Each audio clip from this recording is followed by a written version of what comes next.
నమస్తే, welcome to our channel. నేను సౌజన్య. ఈసారి రాబోయేటువంటి ఎన్నికల్లో ఖచ్చితంగా నువ్వు పోటీ చేయాలని చెప్పేసి అని పట్టుబడుతున్నారంట సీఎం జగన్మోహన్ రెడ్డి. కానీ కుదరదు అని చెప్పేసి ఆ మంత్రి అంటున్నారట. ఎందుకు ఆ మంత్రి నేను ఈసారి ఎన్నికల్లో పోటీ చేయనని చెప్తున్నారు? ఎంత స్పష్టత ఇచ్చినా ఎన్నిసార్లు చెప్పినా జగన్మోహన్ రెడ్డి ఎందుకు ఒప్పుకోవడం లేదు? ఆ మంత్రి పోటీ చేస్తే జగన్మోహన్ రెడ్డికి ఏం లాభం? ఇలా ఎన్నో ప్రశ్నలు వెలువెత్తుతున్నాయి. మరి ఈ అంశానికి సంబంధించి మనతో మాట్లాడడానికి, వారి విశ్లేషణను మనతో పంచుకోవడానికి ఈరోజు మనతో పాటు ఉన్నారు సీనియర్ జర్నలిస్ట్ దుర్గా కుమార్ గారు ఉన్నారు. వారితో మాట్లాడదాం. నమస్తే అండి. నమస్కారం. మా సౌజన్య, మన వీక్షకులు కూడా నమస్కారం. ఆంధ్రప్రదేశ్లో రాబోయేటువంటి ఎన్నికల్లో ఖచ్చితంగా ఆ మంత్రి పోటీ చేయాలని చెప్పి పట్టుబడుతున్నారంటే జగన్మోహన్ రెడ్డి. నేను పోటీ చేయను, కేవలం పార్టీ వ్యవహారాలను మాత్రమే చూసుకుంటానని చెప్పేసి నా మంత్రి అంటున్నారంట. సో అసలు ఎందుకంత జగన్మోహన్ రెడ్డి పట్టుబడుతున్నారు ఆ మంత్రికి సంబంధించి? ఆ మంత్రి ఎందుకు నేను పోటీ చేయను అని చెప్పేసి అంటున్నారు? అసలు ఏం జరుగుతుంది ఈ అంశానికి సంబంధించి మీరేమంటారు? ఇది శ్రీకాకుళం జిల్లా ధర్మాన ప్రసాదరావు గారు. ఆయన ఇప్పటికి 5 సార్లు ఎమ్మెల్యేగా గెలిచారు, మంత్రిగా పనిచేశారు. రాజశేఖర రెడ్డి గారి మంత్రివర్గంలో రెవెన్యూ లాంటి చాలా ప్రతిష్టాత్మకమైన శాఖలు కూడా నిర్వహించారు. చాలా మంచి పేరు కూడా ఉంది. పరిపాలనా దక్షుడిగా కూడా పేరుంది. ఆయనకి పరిపాలన మీద మంచి పట్టు ఉంది. ప్రజా జీవితం పట్ల కూడా ఆయనకి పూర్తి అవగాహన ఉంది. ప్రజలను ఆడి తెలిసిన వ్యక్తి, సీనియర్ మంత్రి ఆయన. అయితే జగన్మోహన్ రెడ్డి గారు మంత్రివర్గంలోకి వచ్చిన తర్వాత గతంలో ఉన్నంత ప్రతిభా పాఠవాలు ఆయన చూపించలేకపోయాడు.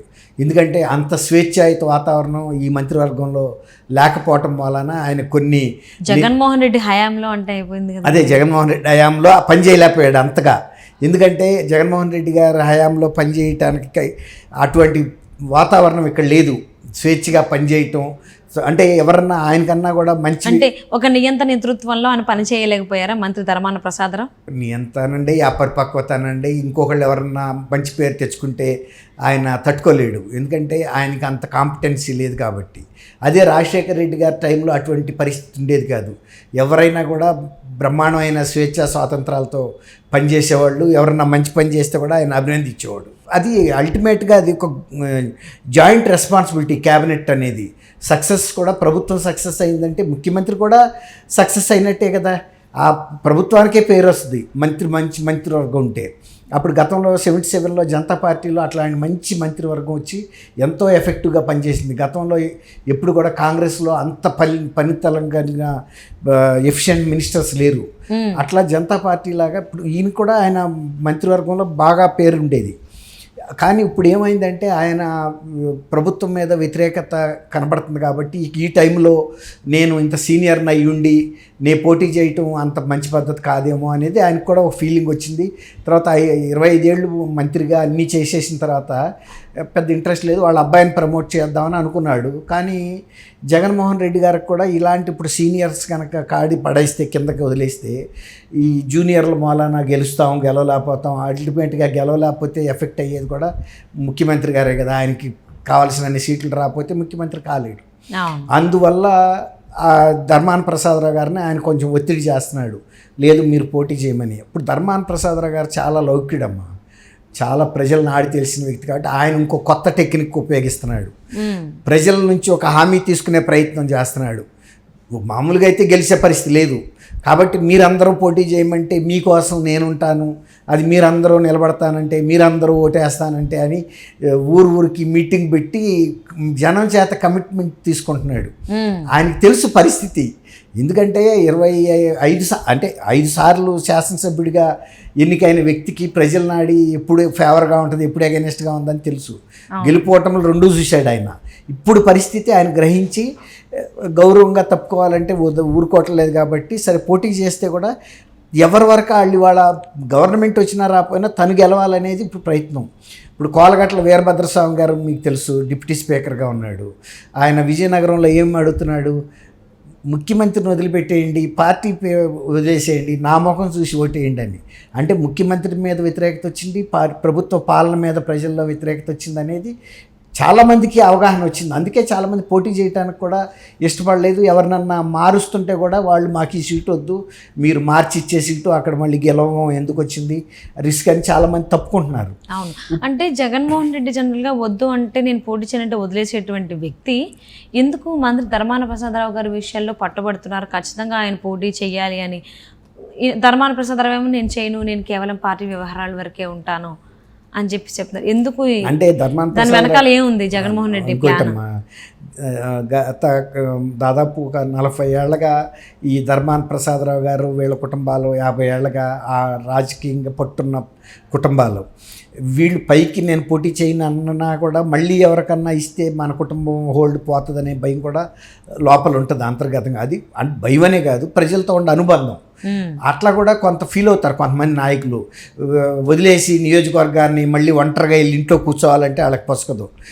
10 మంది ఇంటికి తిరుగుతుంటే పేరు అలవాటు పడిన అట్లా ఉంటుంది అనమాట. పైకి అట్లా ఉన్నా కూడా వాళ్ళకి ఉండాలనే ఉంటుంది.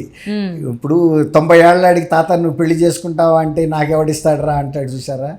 అట్లా ఈ పైకి కానీ ఎవడిస్తాడంటాడే కానీ నాకు వద్దురా అంట కదా, ఇచ్చేవాడంటే చేసుకుంటాడు.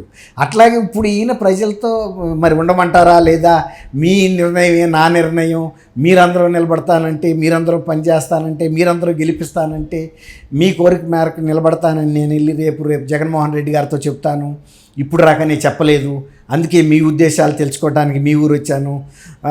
కొంతమంది పేర్లు పిలిచి అక్క సుబ్బమ్మ అక్క నువ్వు చెప్పు, మల్లమ్మ అక్క నువ్వు చెప్పు, వదిన నువ్వేంటి అని ఇట్లా కొద్దిగా తెలిసిన పేర్లు చెప్పి ఒక ఫీల్ తీసుకొస్తున్నాడు. తన వర్కర్కి ప్రతి ఊరు వెళ్ళి మనందరిని అడిగి నిలబడ్డాడు కాబట్టి మనం గెలిపించాల్సిన బాధ్యత ఉందనేది నైతికంగా ఆ బరువుని వాళ్ళ మీద పెడుతున్నాడు. కోలగట్ల వీరభద్రరావు గారేమో ఆల్రెడీ ప్రచారంలోకి దిగేశాడు కాబట్టి కనీసం నా ముఖం చూడమంటున్నాడు. అది ఇంకొక ఫేస్. ఇది మీరు నిలబడమంటే నిలబడతాను, మీ ఆశీర్వాదం నాకు కావాలి, టికెట్ రాగానే నేను గెలవను, మీరు ఓటేస్తే మాత్రమే నేను గెలుస్తాను, కాబట్టి మీ అందరి బలమే నా బలము, ప్రజాస్వామ్యంలో ప్రజలే న్యాయ నిర్ణేతలు, తర్వాత గెలుపోటమని నిర్ణయించేది ప్రజాశక్తి అని ఈ విధమైనటువంటి ఇది బూస్ట్ ఇస్తున్నాడు జనాలకి. సరే, ఎవరు తెలివి వాళ్ళది, సీనియర్స్ కాబట్టి సహజంగా వాళ్ళకుండే శక్తియుక్తులు ఉపయోగిస్తారు కదా. ఇప్పుడు ధర్మాన ప్రసాదరావు గారిది కూడా అదే పరిస్థితి. ధర్మాన ప్రసాదరావు గారే కాదు, చాలా నియోజకవర్గాల్లో ఇప్పుడు ఈ పరిస్థితి ఉంది. పార్టీ మీద, ముఖ్యమంత్రి మీద, పాలన మీద వ్యతిరేకత ఉందనేది తెలుసు. ఇప్పుడు దీన్ని ఓవర్కమ్ కావడానికి ప్రత్యర్థి అభ్యర్థులు ఎవరైతే ఉన్నారో వాళ్ళ వ్యక్తిగత బలాబలాలని, వాళ్ళ వ్యక్తిగత ప్రతిష్టని, లేకపోతే ఆర్థిక శక్తిని, వీటన్నిటిని వినియోగించి బయటపడాలి. ఇప్పుడు అది అందరి వల్ల కాదు.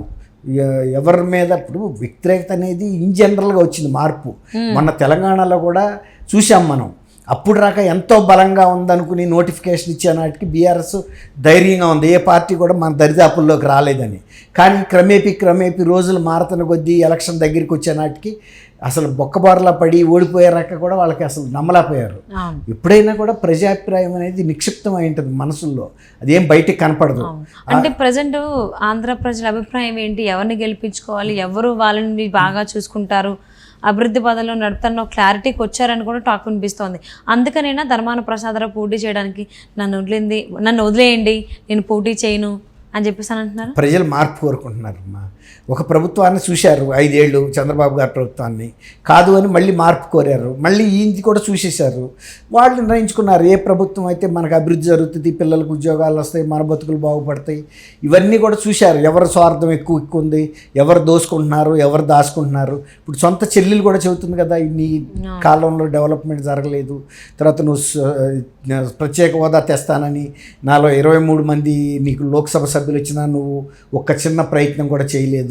నీ సొంత కేసుల కోసం ప్రభుత్వానికి, కేంద్ర ప్రభుత్వానికి దాసోహం అంటున్నావు, దాచుకుంటున్నావు.